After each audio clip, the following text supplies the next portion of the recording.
வணக்கம் நண்பர்களே! எல்லாரும் எப்படி இருக்கிறீங்கள்? நாங்கள் இன்றைக்கு எங்களோட தோட்டத்திலிருந்து எடுத்த கத்தரிக்காய வச்சு ஒரு கத்தரிக்காய் சமையல் ஒன்று செய்யப் போறோம். அது கிட்டத்தட்ட பார்த்தீங்கன்னா, இந்த பிரிஞ்சால் மோஜி அந்த மாரி இருக்கும். ஆனா அது அப்படி இல்ல. அது கொஞ்சம் வித்தியாசமா இருக்கும். நீங்கள் வழமையா பார்த்தீங்கன்னா, விசேஷமாக ஏதாவது சமைக்கிற நேரம் பார்த்தீங்கன்னா, இந்த கத்தரிக்காய இப்படி செய்து சாப்பிட்டீங்கன்னா, அந்த மாரி டேஸ்ட்டா இருக்கும். எப்ப உங்களோட வீட்ட இப்படி சமைப்பீங்க? எப்ப விருந்துக்கு கூப்பிடுவீங்கன்னு கேட்பார்கள். அந்த சுவையா இருக்கும் நண்பர்களே! நீங்கள் விருந்துக்கு வாரவர்களுக்கு அசைவம் சமைக்கும்போது ஒரு கத்தரிக்காய சைட் டிஷ்ஷா வந்து இப்படி சமைச்சீங்கன்னா சூப்பர் டேஸ்ட்டா இருக்கும். இப்ப நாங்க கத்தரிக்காயெல்லாம் வந்து வெட்டி, பொரிக்கிற அளவுக்கு வெட்டி, உப்பு தண்ணீல போட்டு, அத புரட்டி எடுத்துக்கொள்வோம். அதே மாரி பார்த்தீங்கன்னு சொன்னா, அதுக்கு மஞ்சளும் கொஞ்சம் தூவிக்கொள்ளுங்க. நான் வந்து பாருங்க, இது வந்து ஜப்பான் ஃபிங்கர் பிரிஞ்சால் என்று சொல்லி இதுக்கு பேர். நாங்கள் இந்த வருஷம் இத தோட்டத்துல போட்டிருந்தோம். நிறைய காய்ச்சிருந்தது நண்பர்களே! அடுத்த வருஷம் இத போடுறதுக்கு நாங்க ரெடியா இருக்கிறோம். பாருங்க, நாங்கள் இப்ப மஞ்சள் போட்டு கொஞ்சம் புரட்டி எடுத்துக்கிறோம். நான் ஆரம்பத்தில பார்த்தீங்கன்னா, மஞ்சள் போடாம பொரிச்சுட்டேன். கொஞ்சம் கலர் வந்து இப்படி ப்ரவுனா வந்துட்டுது. மஞ்சள் போட்ட பிறகு பார்த்தீங்கன்னா, கொஞ்சம் அழகான கலர்ல இருக்கு. இது வந்து சமைச்சீங்கன்னா, கொஞ்சம் நல்லா அழகான மஞ்சள், பச்சையும் சேர்ந்த ஒரு கலர்ல இருக்கும். இப்ப நாங்கள் கத்தரிக்காய் எல்லாத்தையும் பொரிச்சு எடுத்துக்கொள்றோம். நீங்கள் வந்து நன்றாக பொரிக்க வேண்டாம். இத பார்த்தீங்கன்னா, ஒரு அரை பதத்தில பொரிச்சீங்கன்னா காணும். பொரிச்ச எல்லாத்தையும் எடுத்து வச்சுக்கொண்டு, கொஞ்சம் எண்ணெய் வந்து நீங்க சூடாக்கி, அதுல கடுகு பார்த்தீங்கன்னா, சின்ன சீரகம், பெருஞ்சீரகம், அந்த பொரிச்ச கத்தரிக்காய்க்கு கூடுதலாக வெந்தயம் போடுவார்கள். கொஞ்சம் கூட வெந்தயம் போட்டுக்கொள்ளுங்க. அதே மாரி சின்ன வெங்காயம் இருந்ததுன்னா, நீங்க சின்ன வெங்காயம் போடலாம். அல்லது நீங்கள் வீட்ல இருக்கிற எந்த வெங்காயம் போட்டுக்கொள்ளுங்கோ.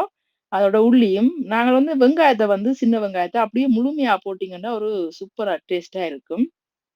இதுக்கு அத வெட்டி போடாமல். அது இது உரைப்பு வந்து கூட போட்டுக்கொள்ளுங்க. பச்சை மிளகாய். ஏன்னா இதுதான் வந்து அதுக்கு மெயின் உரைப்பு. தேங்காய் பால் வந்து கொஞ்சம் கட்டியா எடுத்துக்கொள்ளுங்க. அது மற்றது பார்த்தீங்கன்னா, இது வினிகர். நீங்கள் என்ன விதமான வினிகரும் எடுத்துக்கொள்ளுங்க. எங்கள்ட்ட ஆப்பிள் வினிகர் இருந்தபடியே நாங்கள் ஆப்பிள் வினிகர் எடுத்திருக்கிறோம். இதுக்கு நீங்கள் பார்த்தீங்கன்னா, தேங்காய் கோகனட் வினிகர் எடுத்துக்கொள்ளலாம். மற்றது உங்கள்ட்ட என்ன வினிகர் இருக்கோ எடுங்க. அப்படி உங்கள்ட்ட வினிகர் இல்லாட்டி, நீங்கள் வந்து இந்த தேசி புளி. புளிப்புக்கோ விடலாம். அல்லது நீங்கள் கொஞ்சம் மஞ்சளும் சேர்த்துக்கொள்ளுங்க. புளி கரைச்சு நீங்க விட்டுக்கொள்ளலாம் இந்த ரெசிபிக்கு. உங்கள்ட்ட வினிகர் கிடைக்காட்டி, கூடுதலாக வினிகர் வந்து எல்லா இடங்கள்லயும் கிடைக்குது இப்போ. இப்ப நீங்கள் எண்ணெய வந்து கொஞ்சம் இதுல கூட்டிட்டு நினைக்கிறேன். நீங்கள் குறைவா பாவிங்களோட ஏற்கனவே இந்த கத்தரிக்காயும் பொரிச்சபடியா அதுலயும் கொஞ்சம் எண்ணெயா இருக்கும். இப்ப பொரிச்சு வச்ச கத்தரிக்காயும் அந்த அ வதங்கின வெங்காயம், மிளகாயோட சேர்த்துக்கொள்ளுங்க. இந்த ரெசிபி பார்த்தீங்கன்னா, உண்மையாவே அவ்வளோ டேஸ்ட்டா இருக்கும்.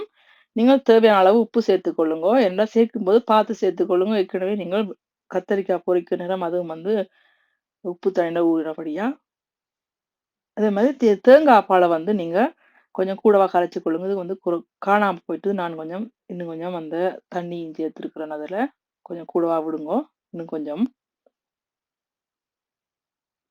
வந்து நிறைய நாள் இந்த ரெசிபி செய்யணும். எங்களோட தோட்டத்துல கத்தரிக்காயில செய்யணும்னு ஆசைப்பட்டேன். கடைசி நேரம் பார்த்தீங்கன்னா, கத்தரிக்காய் சீசன் முடிஞ்சது. குளிர் நேரமா போயிடுது. உடனே ஆஞ்சு, உடனே சமைச்சது. கொஞ்சம் வீடியோ அவ்வளவு அ பெர்ஃபெக்ட்டா வந்திருக்காது. இப்ப பார்த்தீங்கன்னா, எங்க சாப்பாட்டு கரண்டியால 2 சாப்பாட்டு கரண்டி வினிகர் சேர்த்துக்கொள்ளுங்க. நிறைய சேர்க்காதீங்க. புளிப்பா போயிரும். 2 கரண்டி வினிகர் சேர்த்து, அதையும் கொஞ்சம் கொதிக்க விட்டீங்கன்னு சொன்னா, சூப்பரான ஒரு கத்தரிக்காய் ரெசிபி இருக்கும். இத மட்டும் நீங்கள் ஆட்டிறைச்சி அல்லது கோழி இறைச்சி, மீன் கறி வைக்கிற நேரம் சமைச்சு சாப்பிட்டீங்கன்னா, உண்மையாவே அப்படி டேஸ்ட்டா இருக்கும். இத வந்து நீங்கள் ஒரு பவுலுக்கு நான் அ எடுத்து உங்களுக்கு காட்டுறேன் பாருங்க. நாங்க வந்து எங்களோட வீட்ட இன்றைக்கு இந்த சூப் கோழி பார்த்தீங்கன்னா, இங்க வெளிநாடுகள்ல வந்து முட்டை போட்டு எல்லாம் முடிஞ்ச பிறகு சூப் கோழி என்று அத விப்பார்கள். சூப்பர் டேஸ்ட்டா இருக்கும். இந்த ஊர்க்கோழி மாரி ஒரு கொஞ்சம் கொஞ்சம் ஹார்ட்டா இருக்கும் சாப்பிடுறதுக்கு. அது சமைச்சு கொஞ்சம் டைம் கிடைச்சது. கொஞ்சம் ஸ்பெஷலா வந்து சமைச்சு சாப்பிட்டேன் நண்பர்களே. தேங்க் யூ ஃபார் வாட்சிங். Bye bye. Have a nice day. See you.